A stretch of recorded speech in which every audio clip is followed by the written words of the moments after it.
හැමදේම සම්පූර්ණ වෙනකන් ඉඳලා ජීවිතේ විඳින්න ඉන්න ඔයාට මට මේ දේ කියන්න හිතුණා. ඔයා ආස දේවල් කරන්න ඔයාගේ අමාරු කාලේ ගෙවෙනකන් හිටියොත් කවදාවත් ඔයාගේ අමාරු කාලේ ඉවර වෙනවා කියලා ඔයාට දැනෙන එකක් නෑ. එකක් ඉවර වෙද්දි එකක් අමාරු කාල අපිට එනවා. ඒක තමයි මේ ජීවිතයේ ස්වභාවය.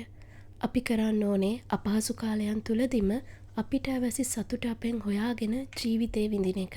Live your life කියන්නේ මට නම් හරිම ගැඹුරු වචන තුනක්. මට පීඩනයක් දුකක් දැනෙන හැම මොහොතකම ඒ වචන තුන මතක් කරගන්නවා. දුක, ආතතිය, අවිනිශ්චිතභාවයන් තියෙන්න පුළුවන්. ඒවා හැමදාම නෑ తాවකාලිකයි.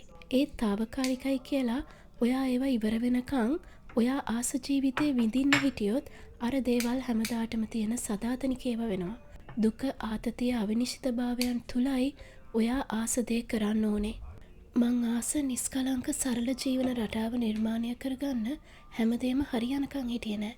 එහෙම හිටියානම් මං තාමත් පරණ අසුභවාදී බවින් පිරුණ නිස්කලංක මනසක් නැති පරණ හෂීමයි. මාව සාමයෙන් තියන්න පුළුවන් දේ, සතුටු කරන දේ පොඩ්ඩ කරන්න පටන් ගත්තා. එහෙම කරපු නිසා මං දන්නවා මාව අවුල් යද්දී කරන්න ඕන මොකද්ද කියලා. ඒ නිසා ගෙවෙන හැම මොහොතම මේ ලැබුණ මිනිස් ජීවිතයට ස්තුතිවන්ත වෙලා ජීවිතේ විඳිනවා. පොතක් කියවනවා, එළියට ඇවිදලා එන්න යනවා, හිතුනතින් උදේ කෑම කෝපි හලකින් ගිහින් ගන්නවා, සාප්පු ගානේ ඇවිද කුස්සි බඩු අල්ලලා සැනසෙනවා, සුවඳ ඉටිපන්දන් වල එළිය විඳිනවා, පාරේ ඇවිදන් යද්දි ලස්සන දේ ෆෝන් එකේ ගැලරියට එකතු කර ගන්නවා. මටම කියලා දැනෙන හැඟෙන සතුට ගේන දේ මං හැම මොහොතකම කරනවා.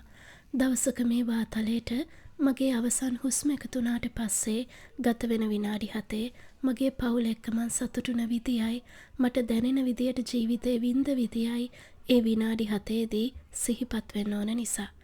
ගොඩක් ස්තුතියි මාව අහන් හිටියටයි බලන් හිටියටයි. පරිස්සමෙන් ඉන්න.